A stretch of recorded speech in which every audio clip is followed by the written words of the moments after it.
Bluegrass Jam Along is proud to be sponsored by Collins Guitars and Mandolins, each and every one built from the sound up in Austin, Texas.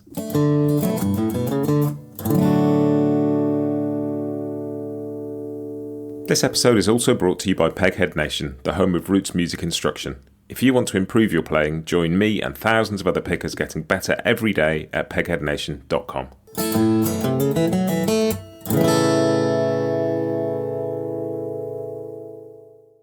Hi, this is Matt, and you're listening to Bluegrass Jam Along, the podcast for anyone and everyone who loves bluegrass.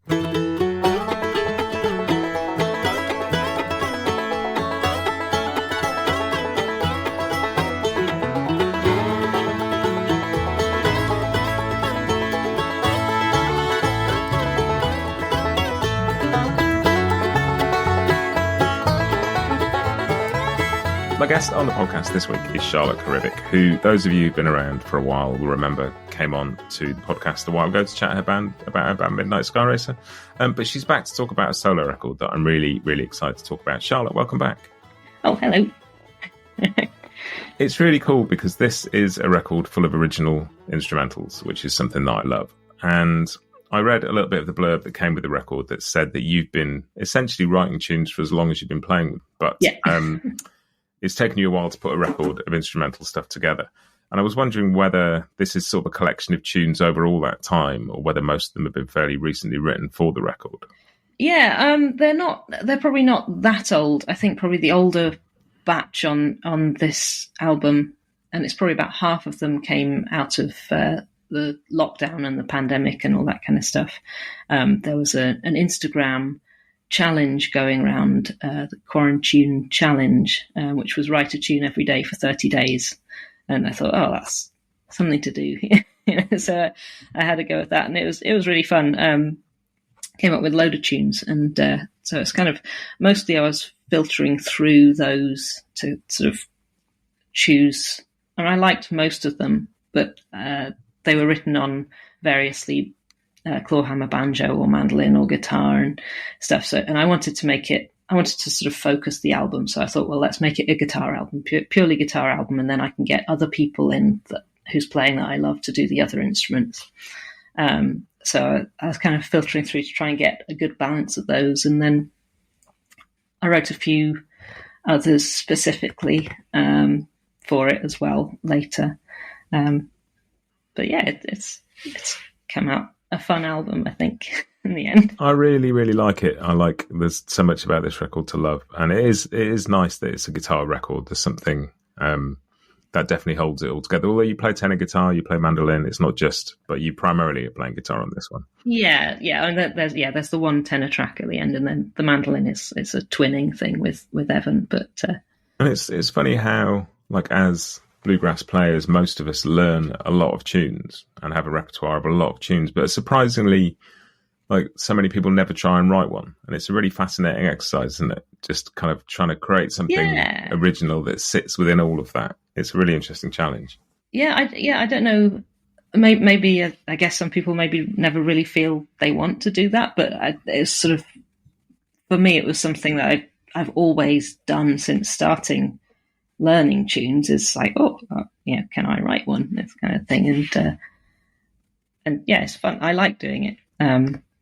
I probably don't sit down and spend enough time doing it, but when I decide to write one, it tends to be a fairly easy process generally. But there are only a couple of them that I had to sort of work through a little bit more on that CD to try and get to the point that I wanted them. But yeah. Well, and it's interesting because if you write a, like, quote unquote fiddle tune, you don't necessarily need a vast amount of material if you've got like an A part and a B part, and then you're inviting other people to come and play that with you. And it's not like a song where you might need, several different verses and you can actually write a relatively simple amount of music for a fiddle tune, can't you? Yeah, I guess so. Yeah. And I was interested to read that you said that if you had to list your favourite and most formative albums, the majority of them would be purely instrumental. Yeah. And it's definitely I think within the world of string band music, that purely instrumental thing is sort of a subset within that. But so many sort of beautiful records have come out of that. What would you list in some of those formative records? Well, there are two that were like the sort of, I guess, the building blocks of everything really in terms of what I love musically, and that's two Matt Flinner albums, The View from Here and Latitude. They're both kind of similar albums. It's the same lineup on them, and I'd find it really hard to choose between the two of them. But yeah, I love those two. And yeah, I really like mandolin albums. I started out as a classical guitarist and then went on to mandolin, sort of bluegrass mandolin, and then bluegrass guitar from that. And so I guess with a background as a mandolin player in this field at least, certainly leads me to like that. So I'm more influenced by mandolin albums than guitar albums, and actually I tend not to like guitar ones so much. It's kind of, I always feel like I like to sit and do my job on the rhythm part of guitar. So I felt I kind of had to push myself forward a little bit more than I would normally like to make myself do more work than I was giving to Evan Davies, who played mandolin on it, because I just wanted to hear him play. Well, that's really interesting. That's really interesting with the guitar records to sort of hear that, because the sort of, mandolin has that fiddle tuning and it's a very natural kind of instrument for playing tunes on. A guitar can be a little bit harder sometimes, can't it? Yeah, and I think it's the register that it sits in as well. It sits above the band a little bit better, but it's still got the same kind of attack as well, a similar attack to guitar. I like that plucked string kind of a thing. I love guitar albums as well, but I guess it's sort of more modelled on not guitar albums. Well, I think it can be a good thing. I think sometimes if you write guitar albums, model on guitar albums, you just end up making an album of the kind of guitar music everybody else would make if they wrote on guitar, because you do get a little bit stuck in sort of shapes and vocabulary and things on an instrument, can't you? Yeah, and that's something I'm very conscious of when writing tunes. Mostly I write on guitar, but I will always check on mandolin afterwards, check that I've not gone too far into like chordy, like guitar noise territory, and check that it fits on mandolin, and often change the key or something to think, well, that's going to be better suited to a fiddle, because I'm sort of, the golden standard to me is fiddle tunes, not guitar tunes, not banjo tunes. It's kind of, so it's like it's coming at it from a slightly weird angle. Sort of write it on guitar, then come back to it after it's been converted to a fiddle tune. Yeah, it makes a lot of sense. I remember talking to Jacob Jolliffe, and he was saying he likes to write on piano because he's a mandolin player, and if he writes a tune that he likes on the piano, he knows it's the tune he likes rather than it's sort of rather than being attached to all the stuff that he always does, and it makes a lot of sense to me. Yeah, it's sort of not just fingering patterns kind of thing. Yeah. And it's interesting. Well, given you mentioned Evan, it'd be really nice to start with who you've got in the band on this record then. So I've already mentioned before Evan Davies on mandolin, who plays with a really great band, The Often Heard. He's one of my favourite mandolin players, not just in this country, but just globally. Everything he does is great. Long-term sort of musical partner, Kieran Towers on fiddle. He's great, just amazing tone and just fun ideas. And then there's Eleanor Wilkie, sort of ex-Midnight Sky Racer bandmate and bass player. You just don't go wrong with Eleanor. She's just, she holds it absolutely where you want it. And so that's kind of like the core of the band, I guess. And then sort of half of the album has banjo on it. And I'm lucky in that I'm married to a fantastic 5-string banjo player, John Breeze. So he did that. And then my sister, Laura Carrivick on dobro for the other half. And she played a bit of twin fiddle with Kieran as well. So we'll be right back with you just after this. The long-awaited Hill Country series from Collins Guitars represents a new voice in their acoustic lineup. Rooted deep in the bluegrass world, these new Dreadnought NOM models feature a strong fundamental tone with a dry, warm and woody character that's sure to catch the attention of players who hold the vintage instruments of the 30s in their highest regard. Watch world-class pickers Jake Workman, Kenny Smith and Bob Minner perform with new hill country instruments on the Collins Guitars YouTube channel, and learn more at collinsguitars.com. This episode is also brought to you by Peghead Nation, the home of roots music instruction. With 65 streaming video courses for guitar, mandolin, banjo, fiddle, dobro, bass and ukulele from some of the leading names in acoustic music, Peghead Nation has something for every picker. You'll learn the tunes and techniques you need to join in at jams and play the music you love, plus advanced techniques like improvisation, theory and ear training. Your first course is just $20 per month, and you can add more for $10 a month. Sign up for any course and get your first month free with the promo code JAMALONG, all one word. Join thousands of other players, including me, who are advancing on their instruments and having more fun playing the roots music they love at pegheadnation.com. Yeah. And it's an interesting sound, because I think the thing that struck me first when I listened to the record was just how much variety there is. Like, sometimes you get a record of tunes and there's lots of reels, and then there's the odd this or the odd that, and every track on this feels totally different, and the band totally follow you wherever you're going. And there's quite a range of stuff on here, isn't there? Yeah, it's pretty varied. So yeah, I'm lucky that I could find musicians that were willing to go with me down those routes. And I guess I kind of kept the band mostly the same to sort of tie the whole thing together, I suppose. But yeah, it was all arranged very vaguely. In the beginning, we had 5 days in the studio, and so did the main bulk of the arranging and stuff there. So it's all kind of it was all new when we recorded it, which I think it can be great.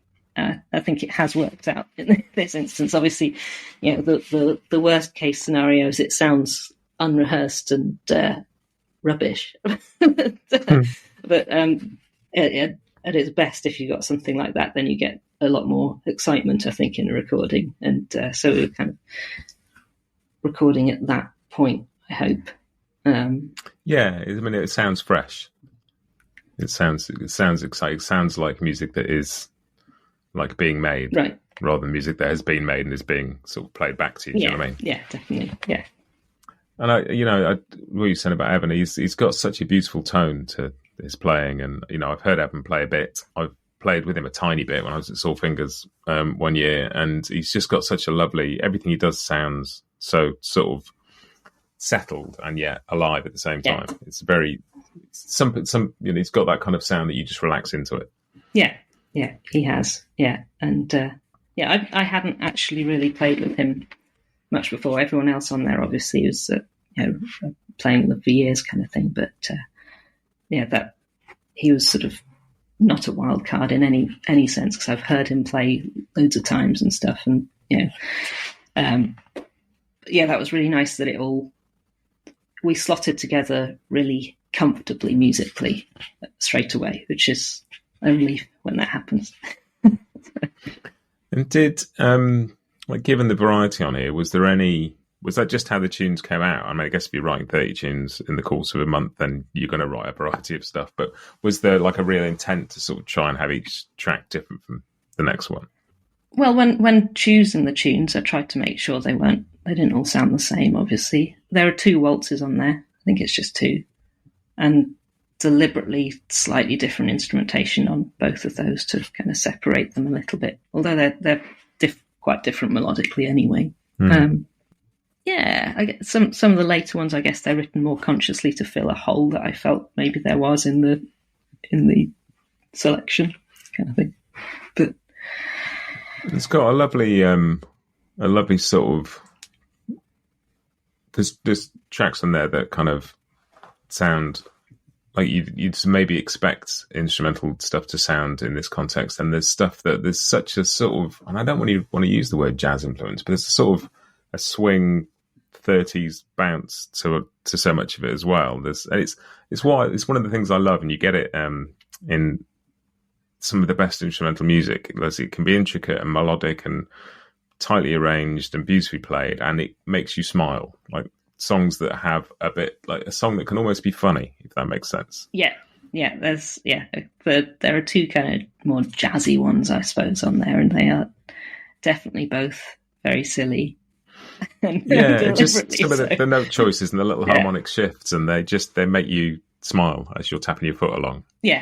One of those was very much written as like a comic tune. The one I wrote for there's one called No Hat It, which I wrote for my youngest niece, whose name is not Hatted, it's Harriet, but her older sister calls her Hatted, and so she responds to nothing else now, so everyone has to call her that. But she's at the age where she gets into everything, so like the general phrase surrounding her is just "No Hatted." so that one is, and she's just funny. She is just very funny. So that one is very deliberately a little bit sort of more of a comic kind of a tune, if music can be lovely. That way. Yeah, no, I think it can. I think I love it when it is as well, because it's there's something about instrumental albums that can sort of take themselves seriously if they're not careful. Right. And I love that, obviously, but I also love something that just makes you smile, and a little note choice that just catches you unawares and gives you a chuckle is always a good thing. Absolutely. And I love the tune titles on this record, and each thing has a little description that goes with it. But it's Ron's Duck Blanket, Ride the Giant Slug. There are. I mean, do you?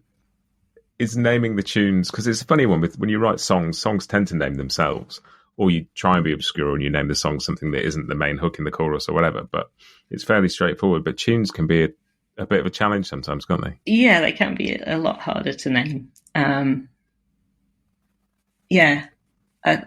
Most of those were kind of written with something in mind, so the tune and the title were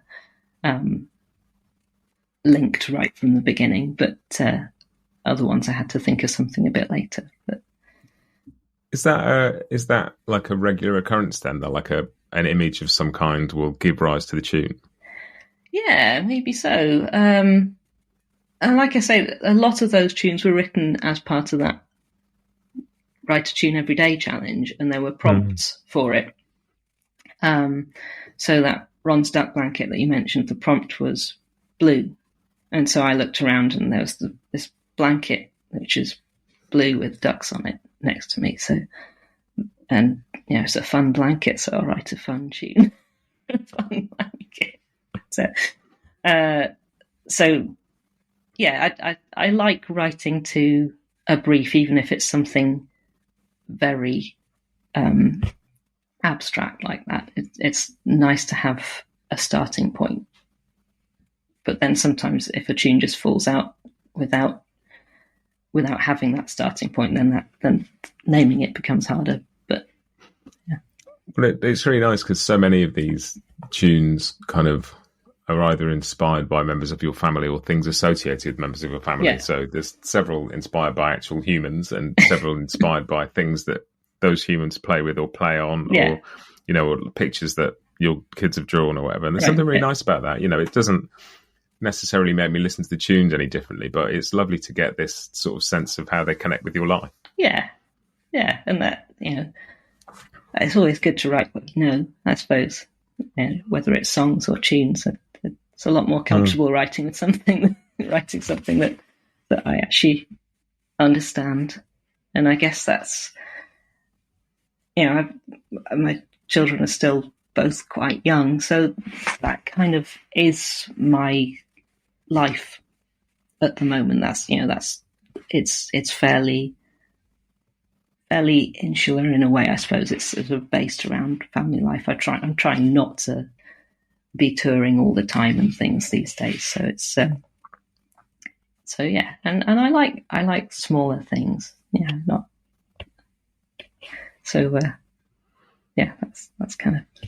That's where they come from.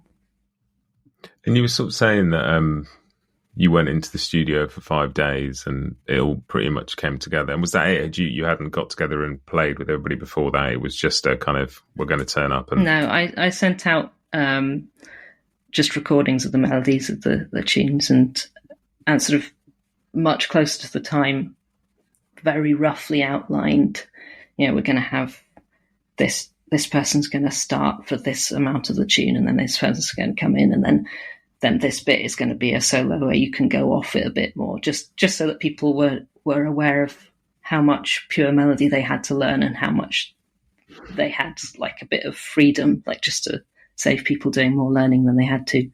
And then we sort of got together and did it on the day kind of thing. And in terms of the kind of harmonisation of the tunes, was that pretty set in stone before people came in? What, like the chords? Yeah, because you can obviously go in any sorts of directions when you with stuff like that. And yeah, that was already in place.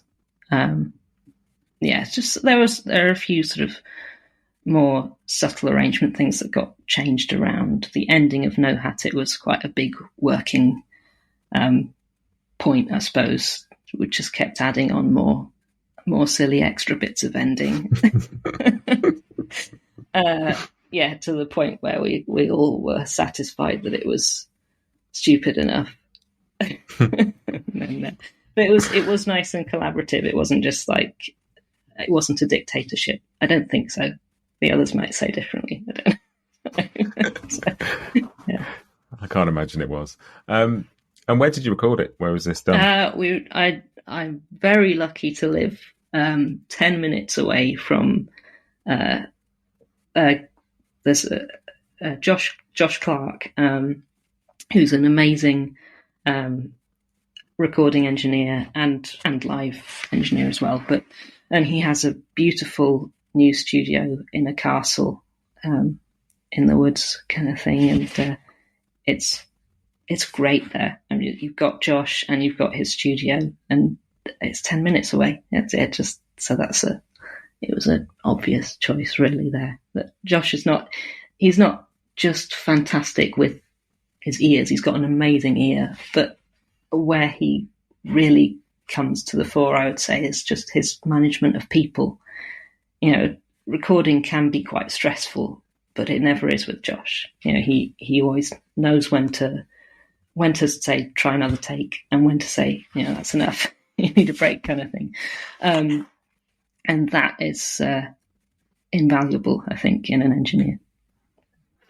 Yeah, and because particularly when you're recording and you're kind of aware of like having to get it right, and also when it's your music and you've written it, it's very hard to objectively know how it's going sometimes, isn't it? Yeah, especially if you might end up playing something that you weren't anticipating playing, and think, and if you've got a really set idea of how you wanted it to be, you won't necessarily be in the place to realise that actually potentially what you played was better than what you were going for. And it's really good to have someone who has an understanding of the music and a good outside perspective that you trust, to be there to say, that's fine. Yeah. And we've talked about kind of a couple of the perkier tunes on the record. Right.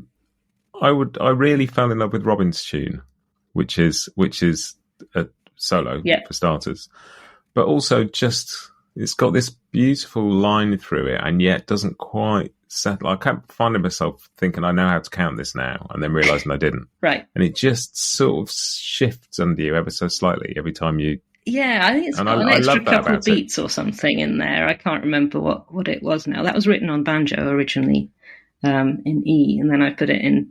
I wanted to do it on guitar, and then it moved it to G, and then tried it on the mandolin and thought, no, I like this in B flat, so I stuck the capo on 3rd fret and then decided not to have anyone on it anyway. But it's kind of stayed there. I always think guitars sound really sweet capoed at the 3rd fret anyway. But yeah, there's something about that B flat or E flat if you're playing out of C shapes that things just tighten up and sing a little bit, don't they?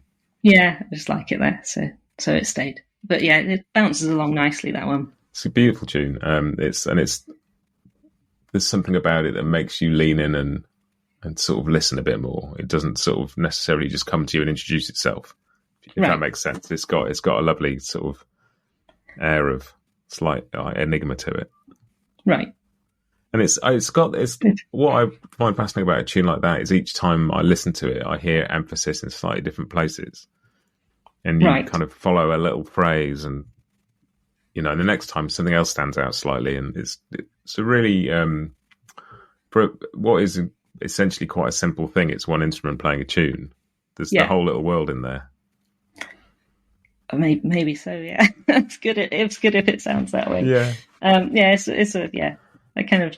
It's a series of very subtle variations on the original thing, I suppose.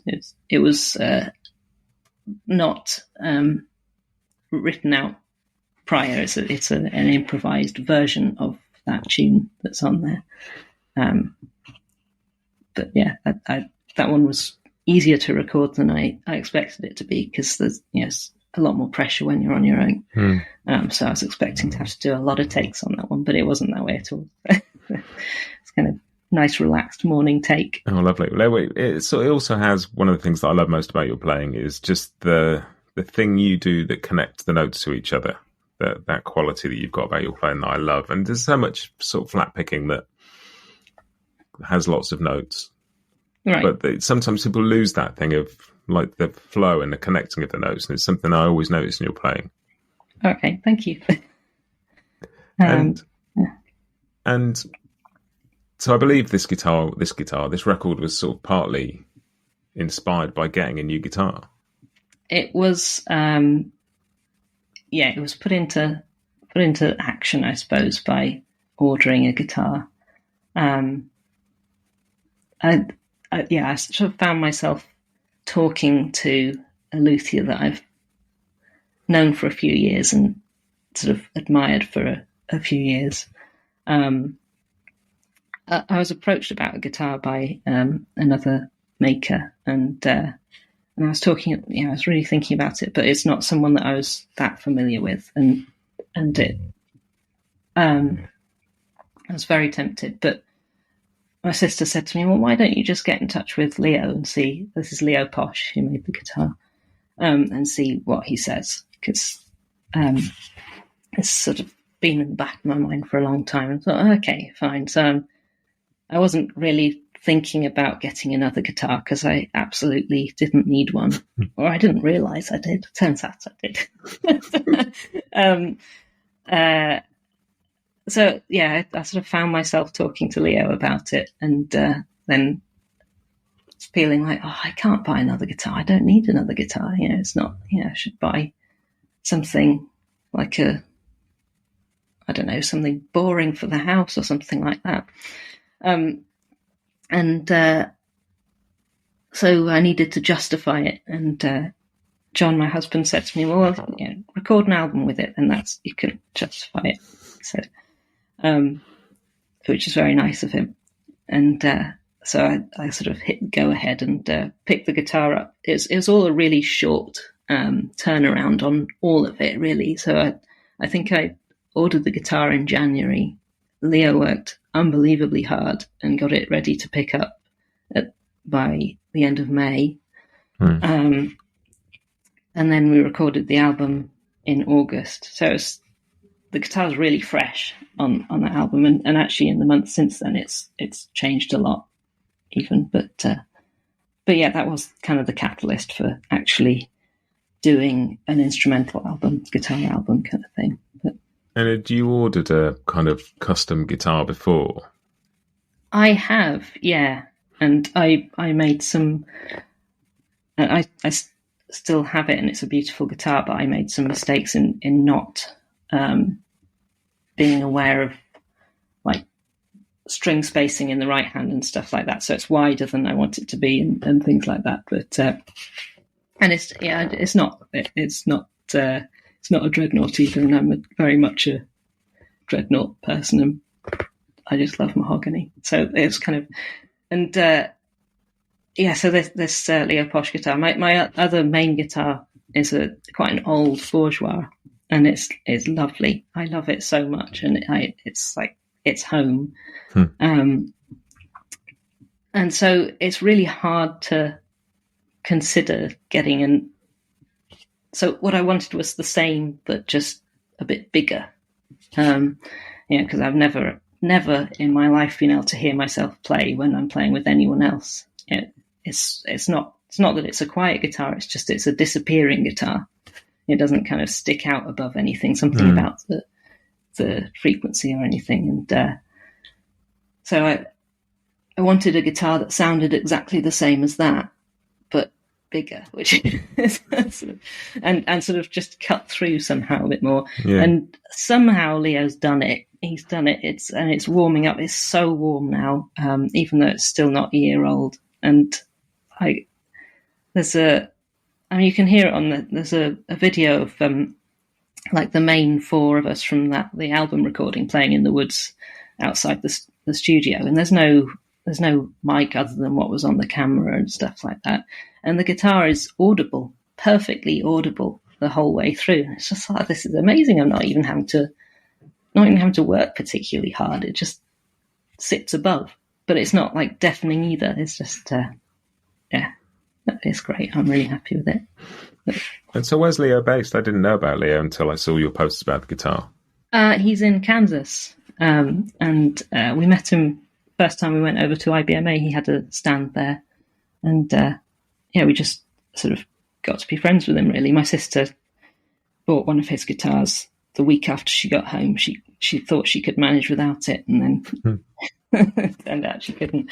And I think partly because we're twins, we kind of like things to be the same. And so we kind of wanted matching guitars. So we've been sort of thinking about it for a long time. I needed to get one to match Laura's. And, it wasn't fair. She had one, I didn't. So. No, I mean, it doesn't sound fair at all. It's a good job she didn't buy something boring for the house, because then you'd have had to do that as well, wouldn't you? Oh, yeah. Matching dishwashers. Yeah. It's great. It's always, I'm always really interested in instruments and how people choose what they choose, and kind of, like, particularly when instruments inspire things and sit at the heart of it, it's always really interesting. And I was going to ask you if you're going to get a chance to sort of do much live work for this record, because it's one of those things. There's often the way when you get a bunch of people together to make a record, sometimes that's the only time those tunes get played together. And we are going to be touring next year in May and June as a 4-piece. Brilliant. So that's me, Evan, Kieran, and Eleanor. It won't just be tunes. We're going to do songs as well, obviously, because there aren't many people who want to just sit and hear a load of bluegrass tunes with no vocals the whole time. Which is a shame, right? Yeah. A lot of people playing it. Oh, cool. Well, I'll definitely look forward to that. Yeah. And the other thing I wanted to ask you about is, since I spoke to you last, you went out to Bryan Sutton's Blue Ridge Guitar Camp last year, and we're on the sort of the faculty for that, I guess you would call it. What was that like? It was incredible. As it was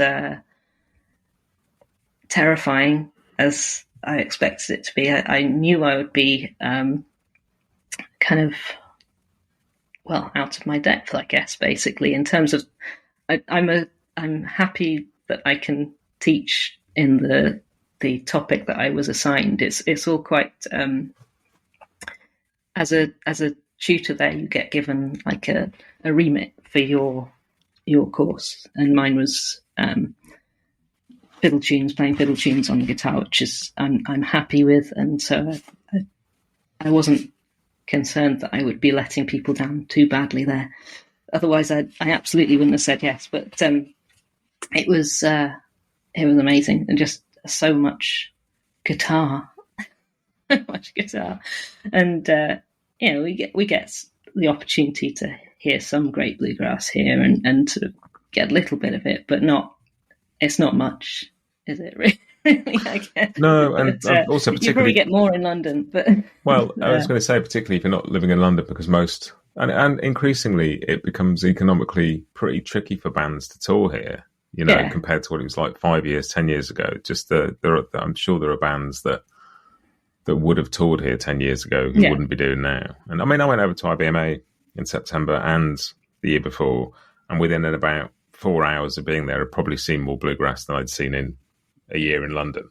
Yeah. In terms of, like bands that I listen to records by and, I'll probably never get a chance to see again if I don't do things like that. Right. Yeah. And it's extraordinary to be around it, and it's kind of just, it's a great experience to get to do that. But also, I'm imagining, just from what I've seen of the camp, some of the makers that are there and the players that drop by and some of the conversations you get to have. It's so wonderfully nerdy. It's just real enthusiasts everywhere. And the way Bryan runs it is just brilliant. There's a lot of psychology involved in it, I suppose, and there are talks from people on like the psychology of learning and that kind of thing. So it's really geared towards people who really want to work at it, which is really nice. It's so there are some pretty serious players as students there. It's great, really great. And the makers are great to have there as well. It's a really interesting approach, isn't it? I mean, I love all that. The sort of, how we learn, all the kind of why and the human side of it, as well as just what you play. But also, I'm guessing in the space of 3 or 4 days, and you've probably experienced this teaching at the Sore Fingers as well, is there's only so much actual stuff you can teach people in a few days. And if you're going to give them a meaningful experience they can unpack over the rest of the year, you have to go a bit deeper than that, don't you? Yeah. You kind of... You always want to make sure that not everyone can do everything that you're showing them straight away. Otherwise, what's the point, really? You can do that at home. It's just trying to sort of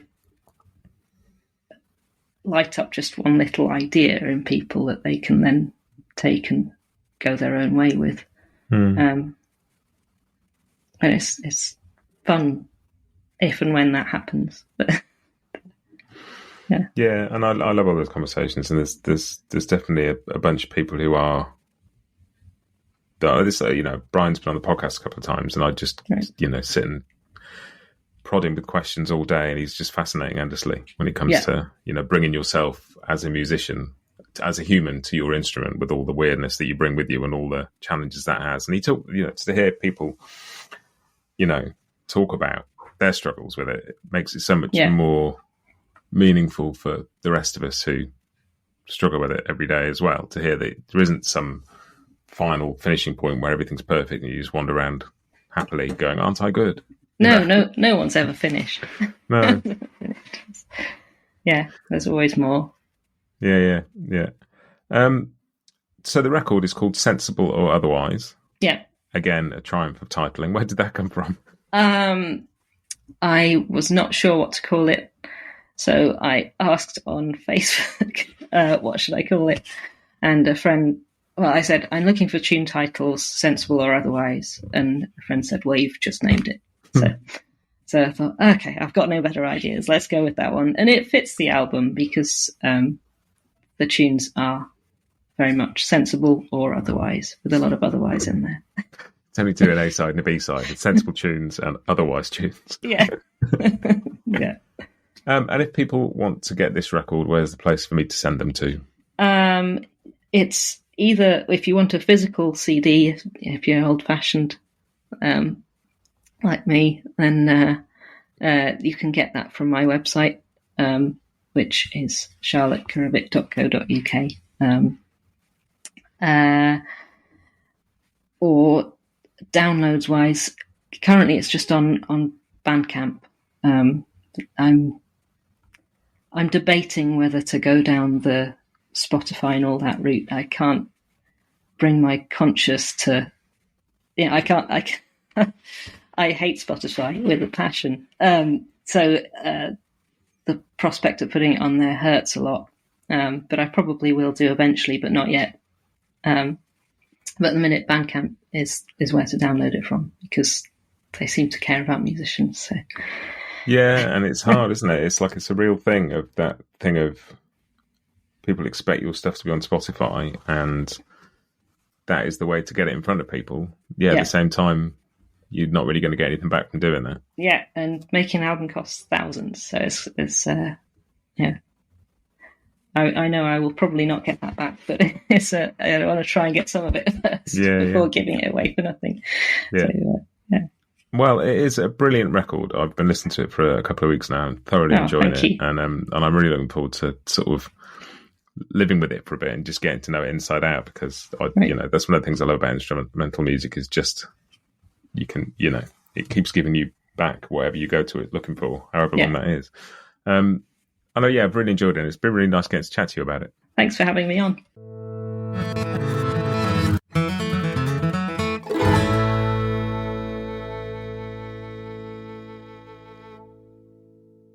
Bluegrass Jam Along is proud to be sponsored by Collings Guitars and Mandolins, making some of the finest guitars and mandolins in the world since the 1970s. Visit collingsguitars.com and find out why.